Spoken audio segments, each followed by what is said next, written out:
नमस्कार, जय हिंद, जय भारत। मेरा प्रश्न माननीय गृह मंत्री जी से है।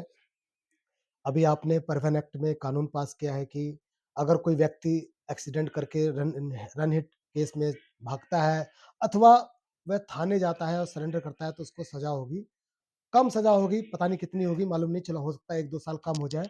लेकिन अगर भाग जाता है तो 10 साल की सज़ा है और जो भारी जुर्माना है, करीब लगभग 10 लाख तक जुर्माना हो सकता है।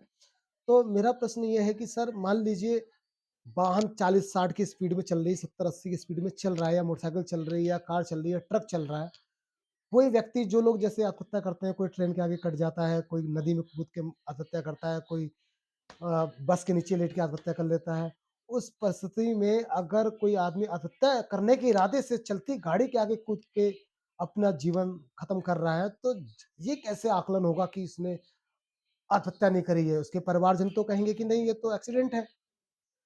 क्योंकि अब सीसीटीवी तो हर जगह हो नहीं सकता कि वो कूदा है या नहीं कूदा है, क्योंकि हमने अक्सर देखा है वीडियो में जो हमें प्राप्त होते हैं, देखने को मिलते हैं कि उसमें कई आदमी ट्रेन का इंतजार कर रहे हैं, फिर एकदम से अचानक ट्रेन आती है, कूद जाते हैं। उस परिस्थिति में अगर हमारी गाड़ी के नीचे अगर कोई आ रहा है तो पुलिस कैसे आकलन करेगी कि नहीं, क्योंकि वो तो मृत्यु को प्राप्त हो चुका होगा। हम कैसे कहेंगे कि नहीं इसने हम तो ये कहेंगे कि उसने आत्महत्या करने के लिए कूदा वो, लेकिन उसके घरवाले तो कहेंगे नहीं ये तो हत्या है। हो सकता है वो किसी भी कारण कहें, क्योंकि उन्हें नहीं मालूम है कि किस मूड से निकला है, वो तो सोचेंगे कि घर से कमाने निकला है या किसी काम पे गया हुआ है और उसके मन में आत्महत्या का ख्याल है, वो कूद गया है।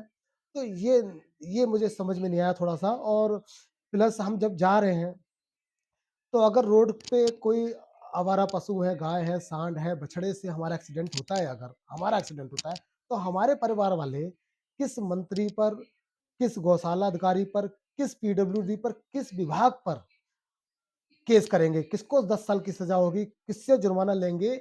उन जिस जानवर की वज़ह से हमारी मृत्यु हुई है। हज़ारों मृत्यु जो हुई है अब तक, वह रोड पर जानवरों से टकरा कर गाड़ी के परखच्चे उड़ जाते हैं।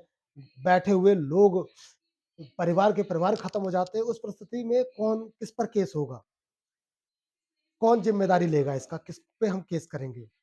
गड्ढे से अगर कोई मृत्यु हो रही है, गाड़ी पलट जा रही है, फिर हम किस विभाग पर, किस संबंधित अधिकारी पर केस करेंगे, जुर्माना लेंगे। और जुर्माना किस लिए? जब इंश्योरेंस करा रहे हैं, भारी भरकम इंश्योरेंस हो रहा है, जीएसटी दे रहे हैं, हर साल इंश्योरेंस हो रहा है, तो इंश्योरेंस कंपनी क्या करेगी अगर जुर्माना हम देंगे तो?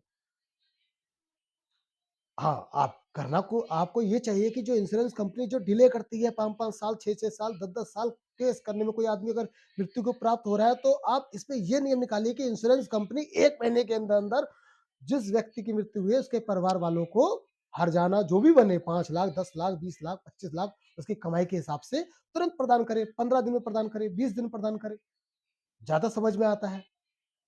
लेकिन जो पीड़ित है, जिससे हुआ है, कोई जानबूझ के तो नहीं करता है।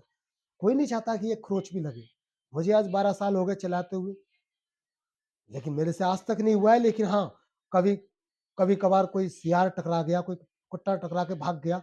सोचिए, जब हम उसको नहीं बचा पा रहे हैं एकदम से और 60-70 चल रहे हैं, तो कोई अगर अचानक से कोई मोटरसाइकिल वाला हमारे तरफ मुड़ जाए या हल्का सा कोई हाथ ही अगर ऐसे दे देता है ना सर, छुए भी ना, अगर हम कार चला रहे हो, कोई दूर से खाली ऐसे कर दे, तो भी हम कम से कम 30 डिग्री मुड़ जाते हैं झटके में, अरे यार ये हमारी तरफ तो नहीं आ रहा। ऐसे मुड़ जाते हैं, कोई हल्का सा हाथ दे दे, कोई रोड भाग के क्रॉस कर रहा है तो हम समझ नहीं पाते हैं। ये स्थिति होती है चलती हुई गाड़ी में। और मेरे नियम में तो, मेरे हिसाब से अगर सबसे पहला कानून अगर कोई बनना था, रोड एक्सीडेंट तो चलिए वाहन बढ़ रहे हैं, 15-20 सालों से हो रहा है। लेकिन जो पिछले 76 सालों से, जब से देश आज़ाद हुआ है, तब से घोटाले पे घोटाले हो रहे हैं। अरबों के, करोड़ों के घोटाले हर साल, ऐसा कोई ऐसा दिन नहीं, समय नहीं जब घोटाला ना हो रहा हो। ऐसा कोई मिनट नहीं जब भ्रष्टाचार ना हो रहा हो। सबसे पहले कानून तो इस पे बनना चाहिए था।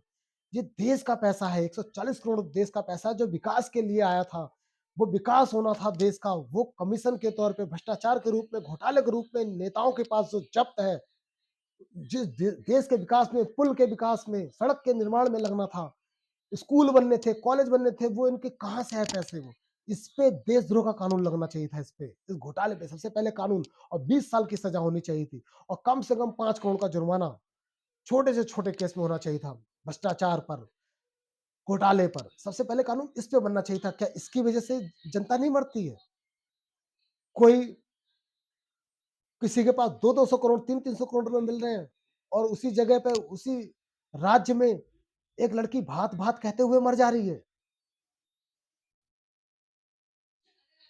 कितने लोग, किसान आत्महत्या कर लेते हैं बैंक के लोन से और वो पैसा करोड़ों की तादाद में सांसदों के पास मिलता है, मंत्रियों के पास मिलता है। वो जो विकास में आना था, जो जनता के हित के लिए आना था, ये तो 140 करोड़ का पैसा है। सबसे पहले कानून इस पे बनना चाहिए था।